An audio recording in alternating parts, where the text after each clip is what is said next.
Hi, and welcome to The Working Songwriter, the show where today's best songwriters come to talk shop.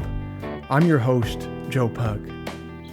Each episode here, we host a distinguished guest, and we ask them to go deep on their inspiration, on their process, on the general ups and downs of making a life in music. So, whether you're a grizzled veteran quarantined next to file cabinets filled with 8x10 glossy headshots from 1989, or else a scrappy upstart quarantined next to file cabinets filled with download cards from 2013, this is your show.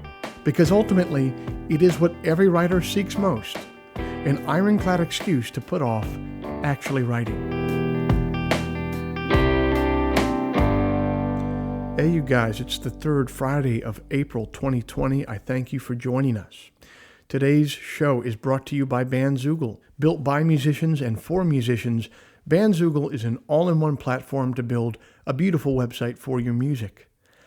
I'm old enough to remember when you had to pay somebody called a web developer to get a website made, and it would always be some guy named Eric, with a K instead of a C, who would wear a visor with dyed green tips coming out of the top of it, and who would have on a black silk button-up shirt with short sleeves that had a huge anime character on one side. And old Eric with a K would charge you like $1,000 for a website that would be obsolete in 6 months. No more. We have beautiful things. We have nice things. It's the future now. Bandzoogle powers the websites of tens of thousands of musicians around the world, from weekend warriors to Grammy winners. Everything's included: hosting and a custom domain name, dozens of fully customizable design templates, tools to sell your merch, mailing list tools, social media integrations. You can crowdfund there, commission-free. It's a good deal, you guys. So the Working Songwriter podcast listeners can go to bandzoogle.com to try it for free for 30 days. Just use the promo code TWS to get 15% off the first year of any subscription. Thank you, Bandzoogle.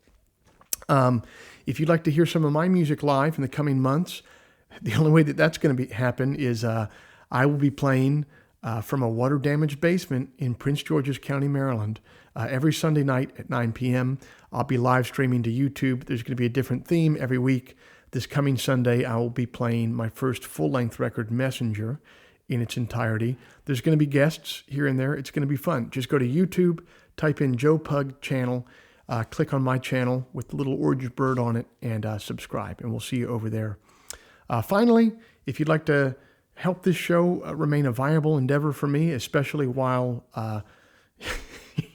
for about a decade, I've made my living playing live shows, and I don't think that that's going to happen anytime soon. So if you'd like to help me along the way, while I continue to do this podcast, you could sign up to support over at Patreon, patreon.com, Patreon. Search for my name, or you search for The Working Songwriter, and you sign up to kick in a few bucks every month. If like 1% of our listenership of this show kicked in a few bucks every month, it would make this whole pandemic endurable for me financially. So thank you for everyone who's already taken the chance to do that. And of course, if you're in dire straits with money, or if things are tight, we're going to be here for free for you anyway. So it's all good. I'll end all the harassment there for you. Michaela and I have toured a little bit together over the last few years. She supported some of our shows in the Midwest and some on the West Coast. And it was really great here to get the opportunity to really dig in and hear about her journey so far in detail.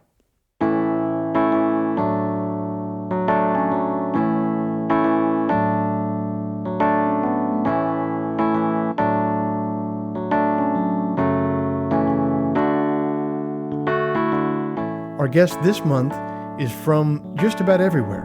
Growing up in a military family, Michaela Anne moved quite a bit when she was younger.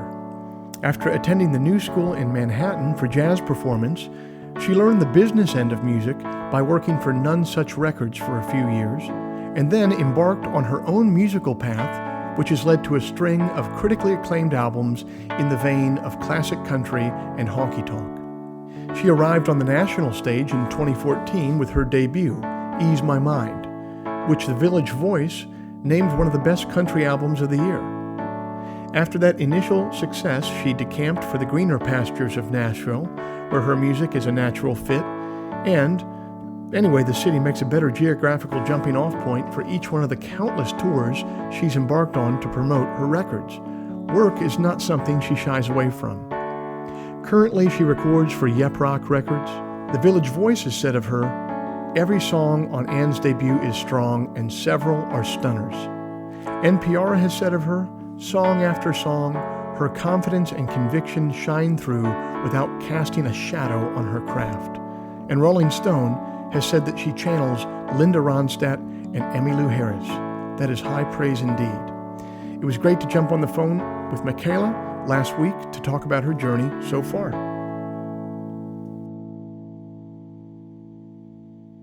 I know you've probably told this story a million times, but for our listeners that aren't familiar with you yet, why don't you tell a little bit about the story of your upbringing? You had a pretty unique upbringing with your family, specifically with the line of work that your dad was in. Yeah, the sentence that I've said probably a million times is my dad was a submarine captain in the U.S. Navy. So we moved every other year, basically. Whenever anybody said, "Where are you from?" I'm like, well, I still haven't figured out how to kind of sum it up. But, so my dad was in the Navy, and that meant that he would get, I can't even think of the word right now. What's the... Stationed? Yes, he would get stationed at a new base every other year. Mm-hmm. And so we lived in Connecticut and Washington State a lot. That's where I mostly grew up, but we would move away and come back. We lived in Southern California, Southern Italy, Washington, D.C. It was a very disruptive upbringing, never in one place very long. Yeah, and it's not like he was, serving in the Navy just painting a ship deck. Not that that's not necessary, but he was the captain of a sub, and so that meant he would be deployed for how long at a time? I think the longest deployment in my life was 6 months, but I'm pretty sure he was gone longer than that early on. But yeah, 6 months that he was out and we wouldn't talk to him. We would get mail drops a couple of times and would record tapes, but we never had a phone call or anything. That still blows my mind every time I think of it, especially being a touring musician and touring with people who have families that, you FaceTime every day, you see your kids on the computer screen or phone screen at least. And I just think of my mom and just her husband and the father of her children being just gone for 6 months. Yeah. That's crazy. So. Yeah, it is. I guess the only way you can make any sense of it is when you have a deep understanding of the service that's being provided, for the country. And maybe that's what makes the sacrifice worth it for a family like that. Yeah, and that aspect honestly wasn't communicated to me that much as a kid. I didn't really grow up, also because the nature of his work was highly confidential. He couldn't talk about what they were doing, so I didn't grow up knowing much about what he actually did out there. I knew it was top secret, and I knew it was important, but I also grew up in a lot of, we were in military communities, so most people were in the military in some aspects, so it didn't seem that novel. I was just kind of yeah, it's just what happens, and I won't ask questions because we're not really allowed to, and I, would complain about it, and I missed my dad, but I didn't really know much. Only in recent years have I started to be wait, can you share some stuff? Can I understand what you did? But I remember it progressively getting more intense and being aware of his stress when he came home, the higher up he went in his rank, especially when 9/11 happened. I remember that time very vividly of just my dad kind of disappearing, essentially. On deployment or just disappearing within the house to do work and get stuff done? During 9/11, he was shore duty. We were stationed in southern Italy, and he had he was still in the Navy, but had retired from commanding subs, and he was on shore overseeing the activity that happened in the Mediterranean. So when 9/11 happened, he worked in a building that was a bulletproof, bomb-proof building with no windows, and I remember he had a safe phone in the basement, and when he was home, which wasn't often, he would be down in the basement a lot on the phone. And I just remember him kind of just not being very mentally or emotionally present for the majority of that time. That was really stressful. Yeah, sounds like it.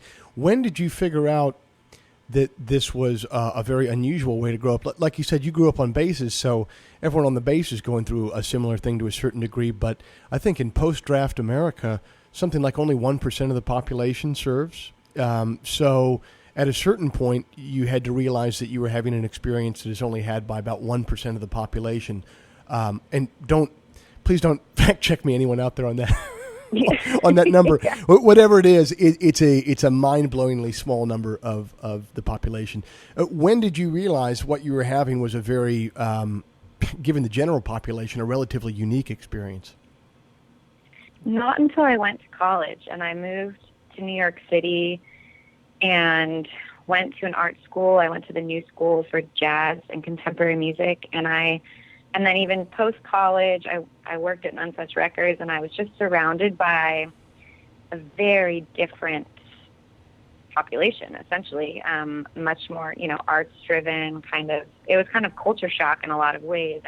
And the liberal arts college I went to, it was, much more affluent, liberal, art school kids. And I was not used to that. And that's when I really realized, nobody else around me is a military kid. Most of the people I was interacting with didn't even know anybody in the military.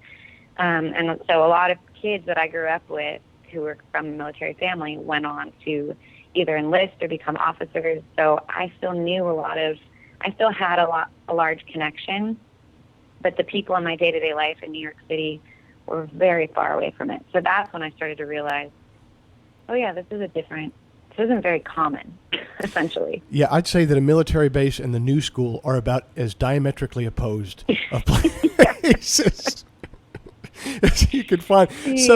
So I'm interested to know, looking back on that juxtaposition, what advantages do you think that gave you in the world of art, and what disadvantages do you think that upbringing gave you?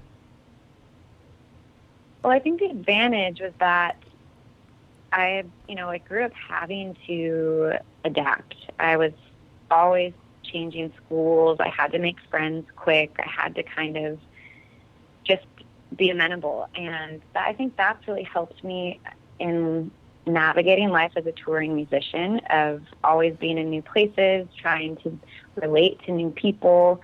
At the same time, the way that I learned to cope with a lot of emotional stuff was music. I didn't grow up writing songs. I wrote a few songs when I was really young, but only instrumental pieces on the piano. I didn't start writing songs with lyrics until I was 17 or 18. But I think my emotional connection to songs was really tied to, and this is why I always say I love sad songs, is because that, the one constant emotion in my life was longing or missing, whether it was longing for my dad or my grandparents or my friends that we just moved away from.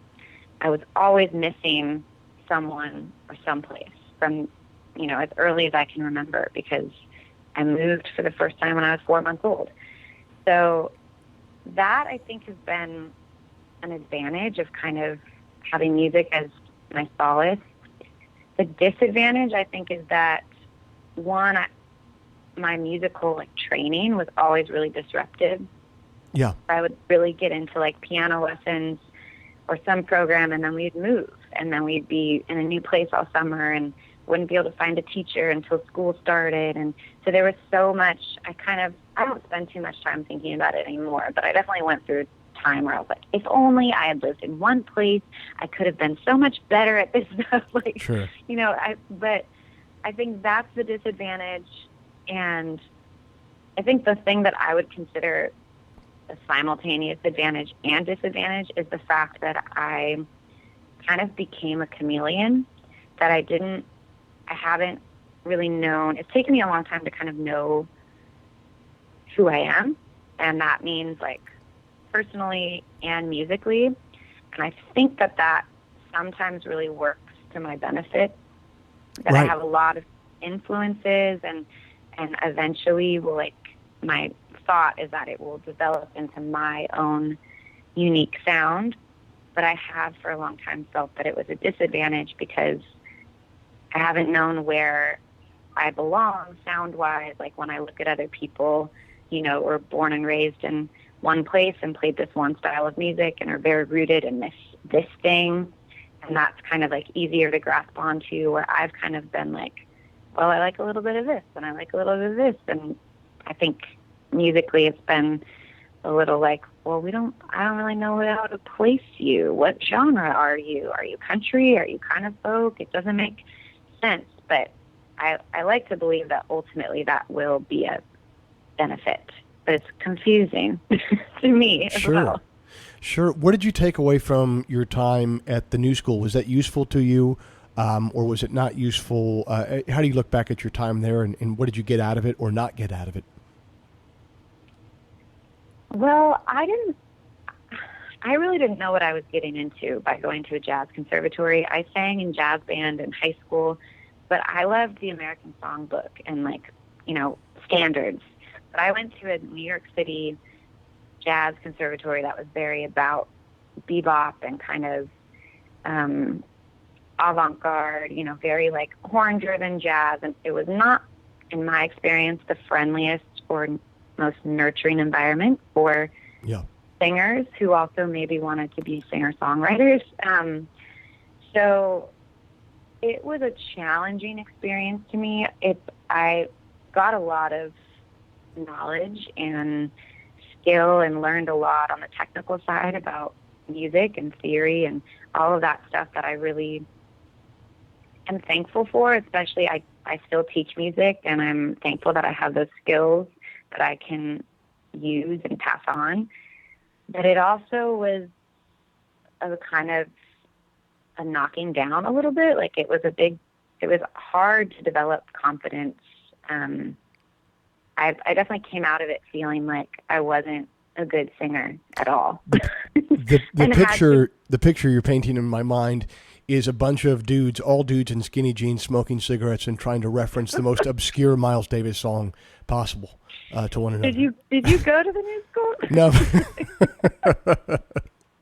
Yeah, I have friends who kind of come from that world, and they refer to those those folks as jazz jocks. Have you ever heard that term before?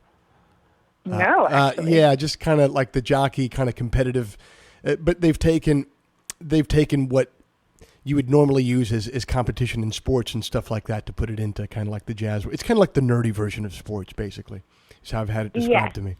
And, like, referencing, like, oh, you know who the bass player was on that 1967 recording of, like, you know, and I experienced that all the time, and I would sit there, like, just so anxious and think, like, oh, something's wrong with me, because not only do I not know any of this stuff when I listen to a lot of this stuff that I'm supposed to be, like, making the, like, stank face about and be all into, I didn't feel anything, and I was like, do I hate music? So, right. I, for whatever reason, didn't realize, no, maybe this just isn't for you, so find somewhere else. It took me a while to just pivot. I just spent a long time thinking, oh, something's wrong with me. But yeah, I went to school for playwriting, and I enjoyed a lot of what I got out of the school for the most part, but I did feel like the curriculum, if it had a fault, it tended to emphasize really kind of deconstructed postmodern work, which I think I could have appreciated a lot more if the curriculum had started with, for lack of a better word, the classics, the building blocks, you know, the rules that were around, like, basically to learn the rules before I broke them. And I think that right. sounds like a little bit what you're describing of, like, yeah, well, when I listened to that obscure song and I didn't make the stank face, it's because you didn't teach me first, like, you didn't teach me the rooting of where that came from, you know? Yeah, and I also felt in my experience that there was kind of this confinement of, oh, we want to encourage you to break the rules, but only within the way that we think is acceptable. So right. If you're going to do a jazz education, but you go in a more, like, folk way of using the tools that we give you, well, that's not really our thing. So we're not going to really pay much attention to you. But because we think you should be going more into like the free jazz or whatever it is. Yeah. I just didn't feel like it was very nurturing of other explorations of other genres, which I've heard that they actually have an Americana ensemble now. So I'm like, okay, that's funny. But I guess they have changed. But that was my experience at the time. And who knows how much was all, because of my own insecurities, but it's a bunch of 18, 19-year-olds who are deeply insecure and posturing and like not really nurturing like a safe space to explore musically. Sure. So that's what I also took away from it. A lot of things that I'm like, if I were in some other life going to go back and design a college university experience to train musicians of how to be a professional musician, there are so many things that I think they need to add to the curriculum. Okay, so like what would you add if 10 years from now they say, hey, we're going to hire you as a consultant. You've been on the road for 15 years now. You've navigated this business. What are some things that you would add to the curriculum? It wouldn't be more music theory. It would be taxes, accounting. It would be like mental health. It would be probably graphic design. It would be a lot of like what to me is like not musical, but that are hugely necessary to operate as a professional musician that you don't really realize. And when you're in it, all of a sudden you're like, oh wait, I wish I knew how to do all of this other stuff that actually takes up more of my time than making music, because that's just the reality of being a musician at most levels at this point in 2020. So Man. it would be a lot of that stuff. If I knew how to do better accounting, if I could do it myself and graphic design myself, at this point I think I could be driving a Bentley. Yeah, exactly. So yeah, they probably should have taught you that stuff, man. So the next part of your journey, you kind of head from there. And I've heard you, when we've been on the road playing shows together, I've heard you reference this point in your life before. You went and you interned or you worked for a while at Nonesuch Records. How did that come about, and what was that experience like for you? What did you learn there? Yeah, so Bob Hurwitz, who was the president of Nonesuch, he offered a class at the new school it was called Art and Commerce. And I just took his class as an elective, and I didn't know, at that time, I didn't know what Nonesuch was. I didn't know who Wilco was. I was very ignorant of a lot of kind of that world. But I saw his class as fascinating, and he introduced me to John Adams, the, modern classical composer, and that kind of like just turned my world upside down. At the same time, I started taking bluegrass guitar with Michael Daves. And so those two things for me were like very pivotal moments in my life that kind of saved me from jazz school, essentially. Gotcha. So I was taking the class from Bob, and it was my mom who was just like, you need an internship this summer. And she just pushed me. She was like, you have to get an internship. So ask Mr. Hurwitz if you can apply for an internship. And it was all my mom. Yeah. So I asked him, and I got the summer internship, and then 6 months, it was like the beginning of my last semester of school, I got a Facebook message from someone at Nonesuch saying, we are having a very rare turnover because they're a very small office, and a lot of the people have worked there for many, many years. Mm-hmm. But they were like, we have a position opening. What are your plans for graduation, and would you want to apply?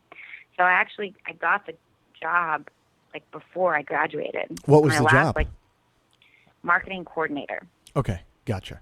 So I was the assistant to the executive assistant to the senior vice president of marketing, and then the marketing team was essentially the three of us. I did all of the assistant and like coordinating tasks and helped with publicity.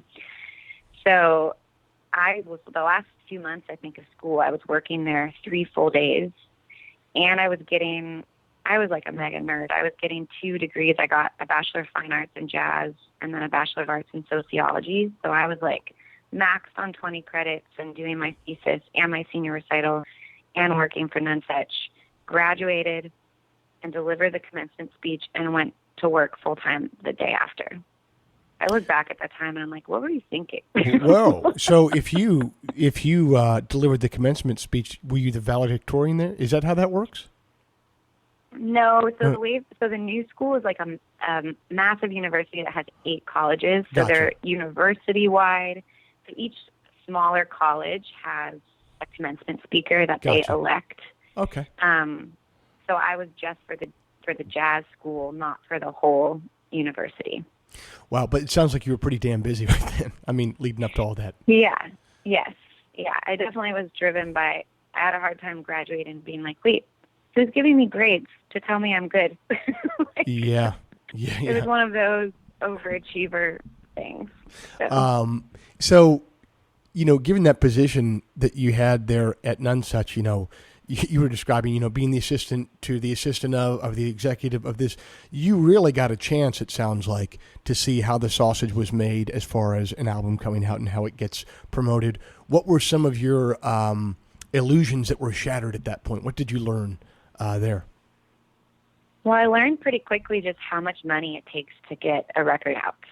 So, which I think is really helpful, because I think the illusion was just like, oh, if music just blows up, like someone's career just blows up, it just happens. And it's like, no, actually, it costs a lot of money to, 1, make a record, but 2, promote it, to publicize it, to promote it to radio, to advertise. So that, being in the marketing department and seeing the budgets for that, and I was paying all the invoices, and that was really helpful when I crossed over into doing it myself, because I think you can sometimes, I still am always coming to terms with this, like, am I spending too much money? Is this like, is this not helpful? So seeing what some of these higher level bands and artists, the expenses that were going into it that weren't, over the top, it was just all felt very necessary of how to market something. That was really helpful. Wow. Yeah. I've never, I've mostly been involved with small peanuts operations, Michaela, so I don't know anything. I'm kind of like, I'm like the higher end of small peanuts. That's really cool. And what else did you take away from that? Was that a net positive experience for you? How did you end up transitioning away from that job? It was definitely a positive experience. I learned a lot about the business. I made a lot of connections. I musically, I felt like it was kind of college 2.0, because I got to listen to so much amazing music and go to so many incredible concerts and festivals, and that part was just super exciting. And especially like being based in New York, I remember, being at like a penthouse party in Cooper, at the Cooper Square Hotel, and like Laurie Anderson was giving a private concert and was like playing this song where she was explaining that it was about a dream that she had where she gave birth to her dog. And I was just like, this is crazy. It's like, and like Lou Reed was like 2 people away from me. Like, it was like that kind of stuff, just to basically be a fly on the wall in all of these really cool cultural and musical moments. That was incredible. And then, ultimately I met my manager because of that, who's managed me my whole, little baby career. That's been like, I think 5 or 6 years now. Mm-hmm.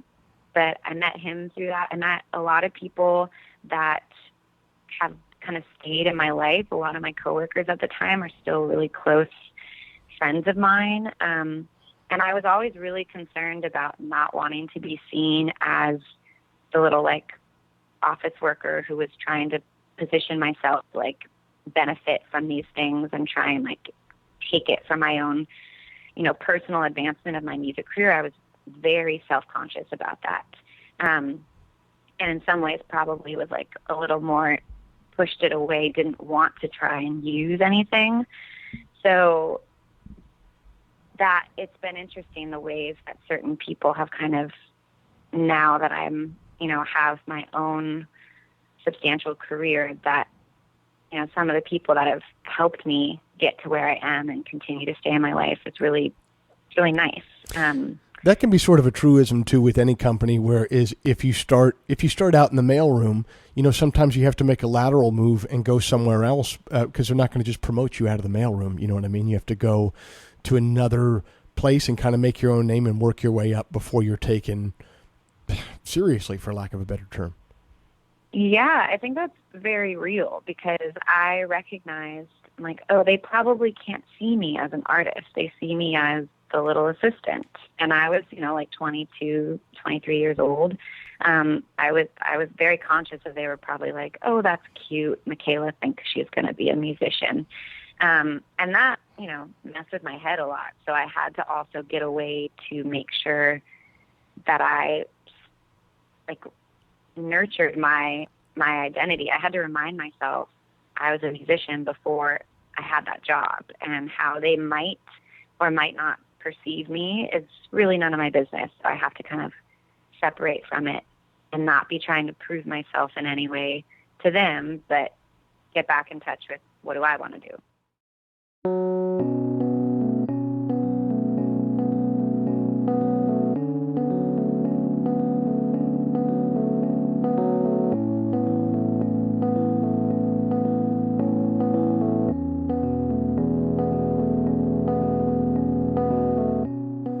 While working at Nonesuch Records, Michaela had to play two roles.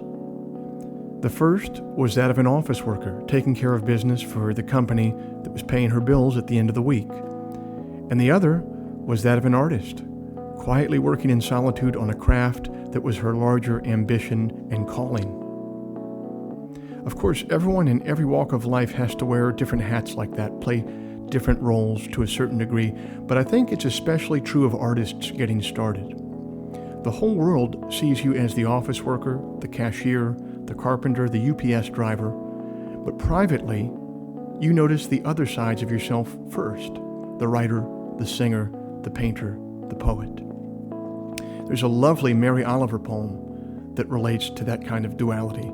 It's entitled, "After reading Lucretius, I go to the pond. The slippery green frog that went to his death in the heron's pink throat was my small brother.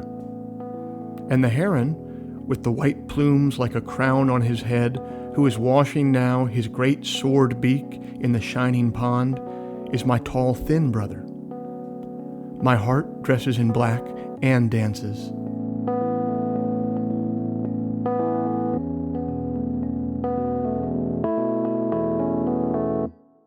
So talk to me a bit about your move from there to Nashville. Did you move directly from New York to Nashville?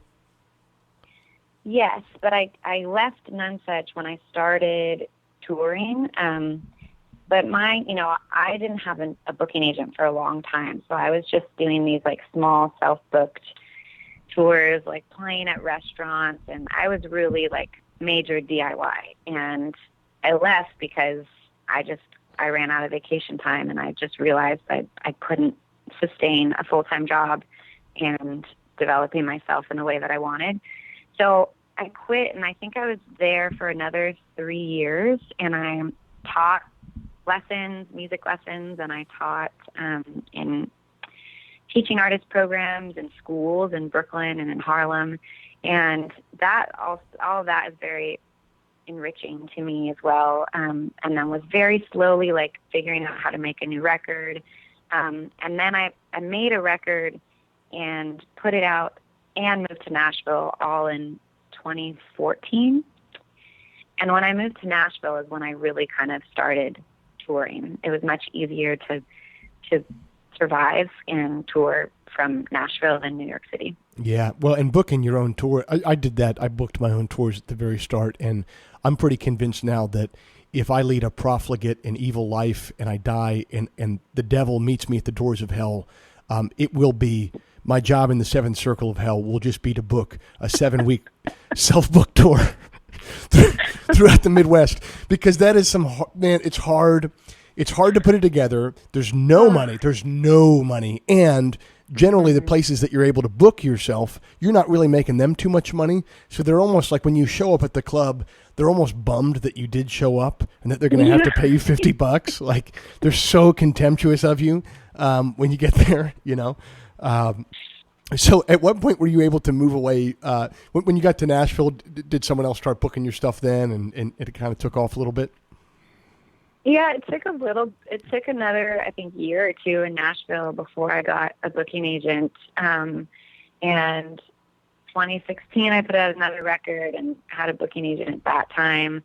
But yeah, the booking world it's hard because it's such a thankless job. And until you're making money, nobody wants to, who wants to book for somebody else who also, I commend booking agents who take on, people that need to be built. And I'm still building. So I'm every day, thank you, universe. Thank you to my booking agent. I love you so much. It's a really weird job in that it's completely thankless and moneyless for the first part of it. And then if a band blows up and gets really big, it seems like it becomes very easy then, because you basically have a product and you're going around to promoters and you're like, who wants to make some money? You know what I mean? Yeah, and you're fielding, and so you are. Yes. I think as an artist, you're especially thankful for the people who just see the potential and are like, all right, this might be a long road, but I'm in it, and I believe that we're going to get that payoff someday. Yes. Because we, as you and I both know, we've seen it. We see it all the time where you're like, remember when they were playing to nobody and now they're selling thousands of tickets? You just stay on the grind. You do, yeah, definitely. So, what did that move look like to Nashville? If you got to Nashville in do you say 2014? 2014. Okay. So what did it feel like to arrive in Nashville from New York? I mean, actually Nashville now is not too different from New York, but but at that time, it must have been a bit of a culture change. What was that like? Well, at the time, we didn't. So I'm married, and we were actually getting married at that same exact year. And we were nobody else was moving to Nashville when it wasn't the flow wasn't happening yet. Right. We thought we were we were an anomaly. We're we're actually leaving New York. Nobody leaves New York, but we're doing it. And we were just peace out. We want new friends. Totally. And then all of a sudden, a year later, almost everyone we knew moved to Nashville. And we were like, what are you guys doing? Yeah. So it's dramatically changed. We moved to East Nashville when we first moved to town, and we had a lot of fun. But we were, going to the 5 Spot every night. We were hanging out. We were partying. We made a lot of friends. And then, a couple years passed, and everyone started moving to town, and things quickly changed. And all of a sudden, we couldn't afford to live in East Nashville anymore. And we're really lucky that we were able to miraculously afford to buy a house, but in south, way on the south edge of town. Mm-hmm. And then it's been a process of I look at the first 2 years that I lived in Nashville, and it was definitely party bar times and, slowly touring. And now it's much more grown up, and I'm very happy with the little sanctuary that we've kind of built in our home, kind of away from it all. And yeah, I was just building, my teaching in town and then going out on tours. And that's kind of been the slow and steady, building more and more touring while sustaining life when I'm home here in Nashville. Totally. It sounded like you and I did a bit of touring here and there last year, and it sounded like when we were talking then that you had just come off a really heavy season of touring for the couple of years before that. Can you talk to that a little bit? What that was like, what the good parts of it were like, and then what the more difficult and stressful parts of it were like?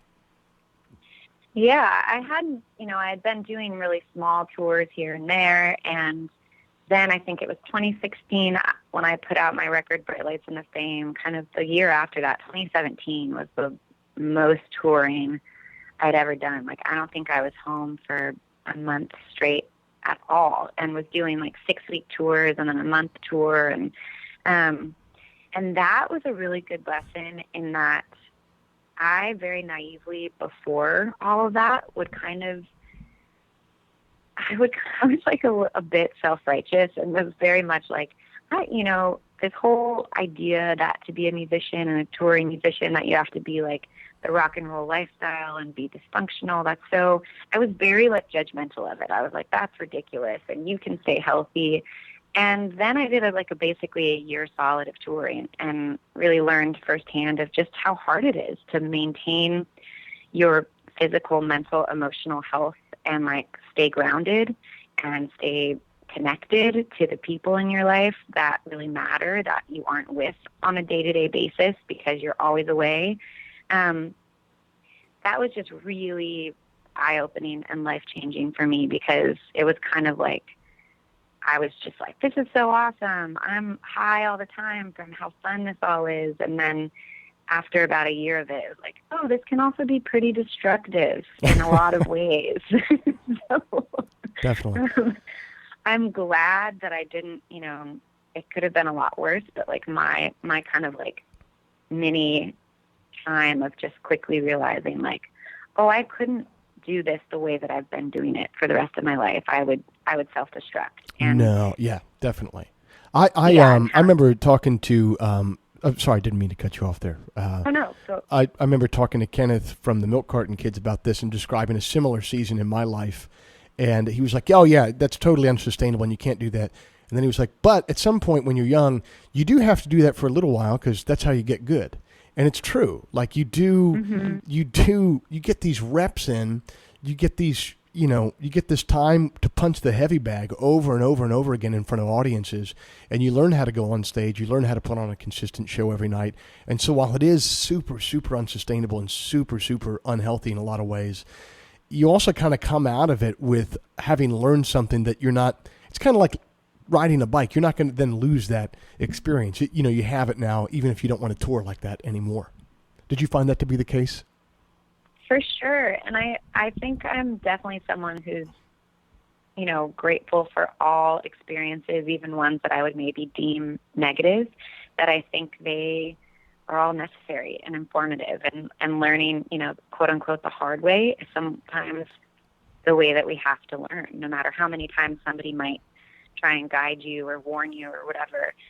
So I'm really grateful for all of that. And yeah, I think I learned a lot about like also how to get up there when you're fully exhausted and you still summon the energy to put on a good show and act like you really want to be there. Yeah, totally. That's a necessary lesson as well. But then learning, okay, if I want to do this for the rest of my life, how do we do this in a sustainable way?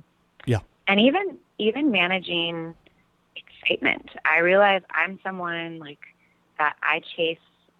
I love the high of a good time. I love the high of like a good show, of connecting to an audience.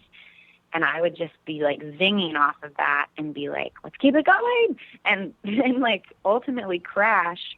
And so now I've learned a lot about just how to manage my internal relationship to that, of like, yeah, okay, how do I come down from this in a good way that doesn't include like crashing depression? Like, right. How to like remember. It's really tough though.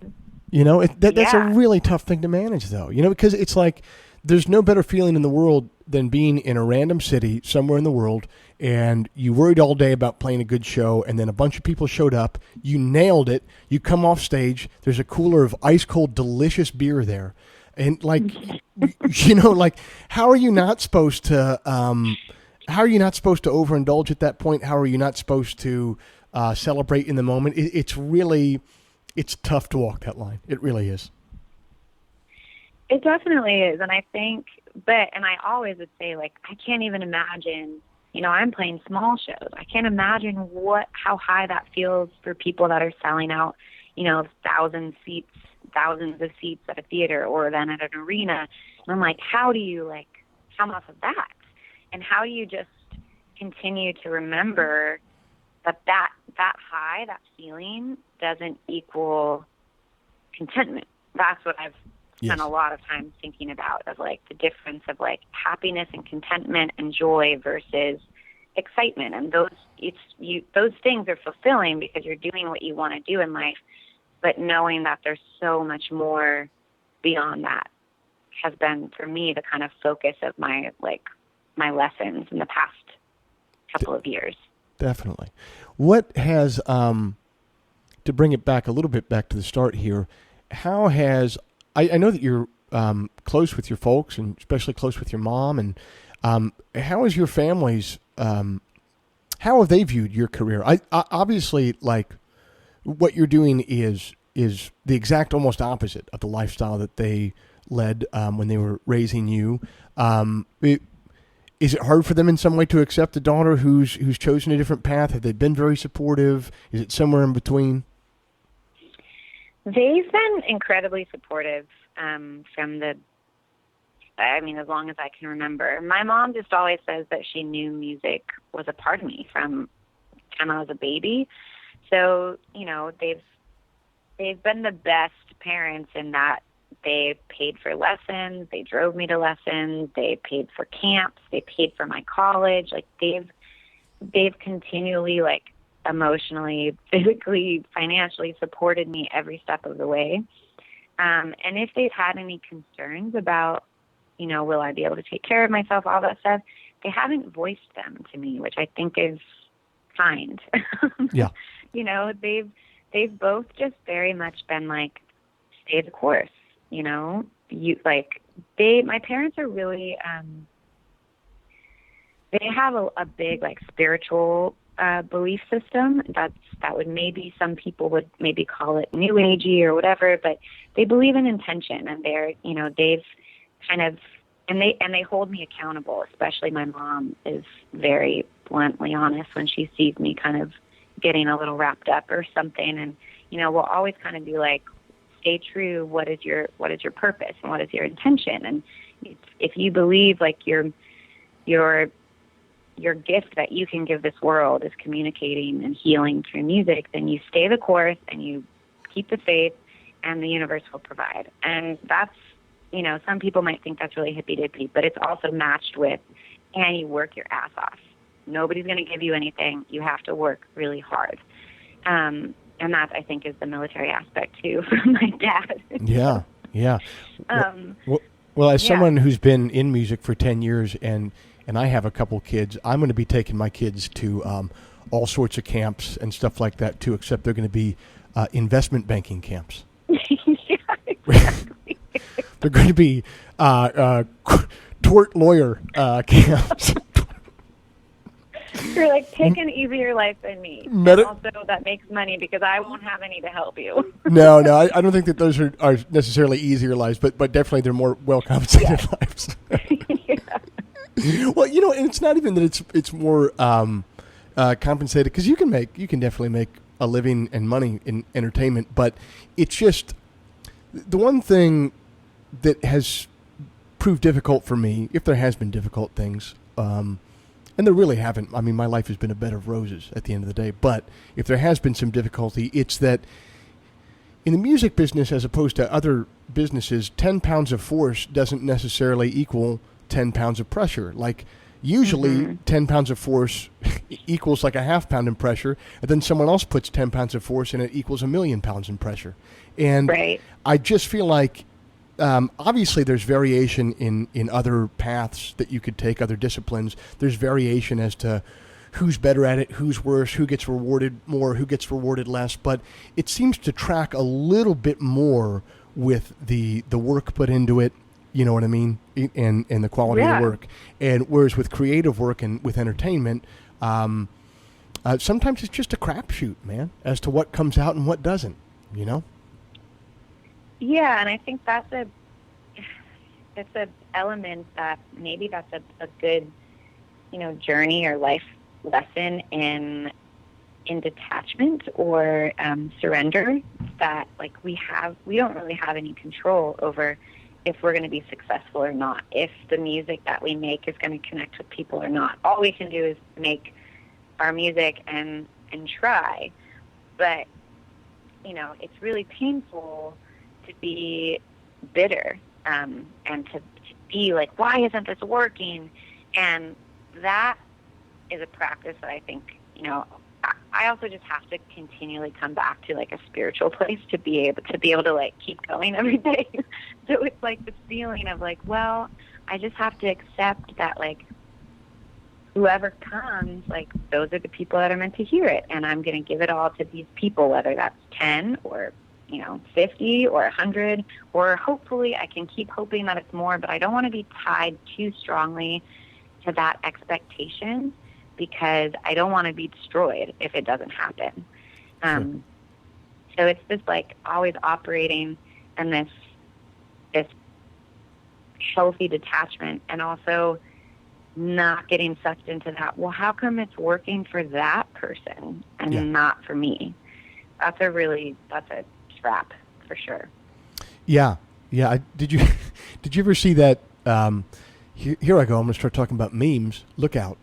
Did you ever see that meme that was like 10 rules for being happy, and every rule on the list, all 10 was just like, don't compare yourself to other people. That's it. I haven't seen that, but that's really helpful. I mean, there's just so many, people's lives are just so different, and they happen across so many different domains. It's like, okay, well okay, I can see this external thing that's really working in that person's life, and I'm jealous of that. I'm envious of that, because I'm a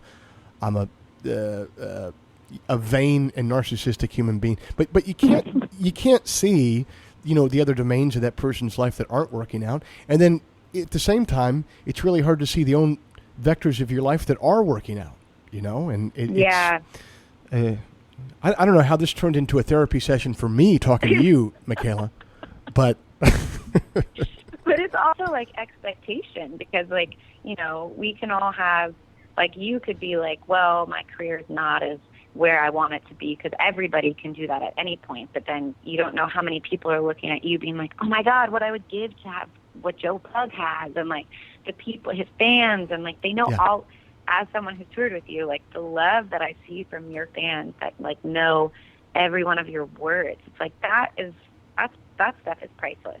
And that's the kind of stuff that it's like, you go back to that anytime you might get, not you personally, like you, Joe Pug, need to do this whenever you feel bad for yourself.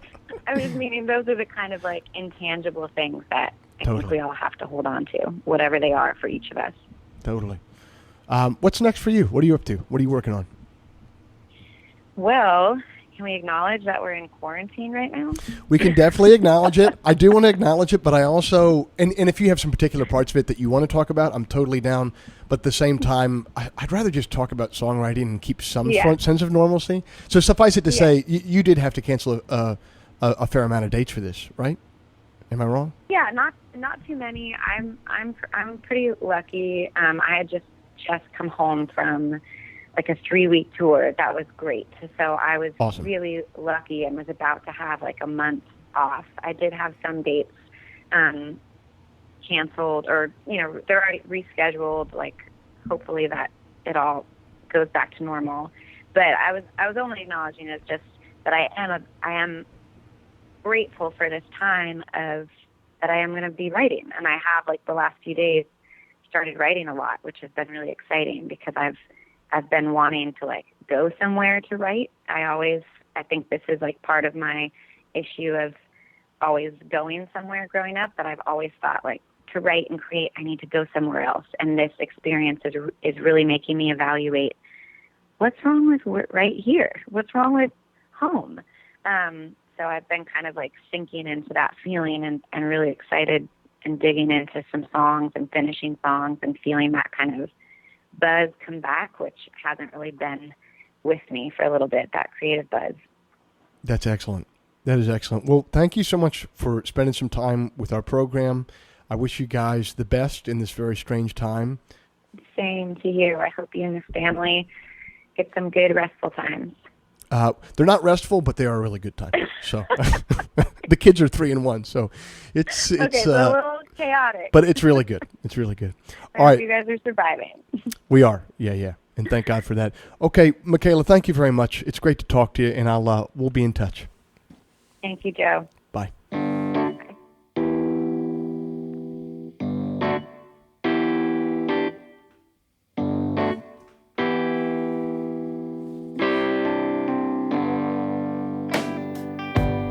And that's our show. Today's show is brought to you by Bandzoogle.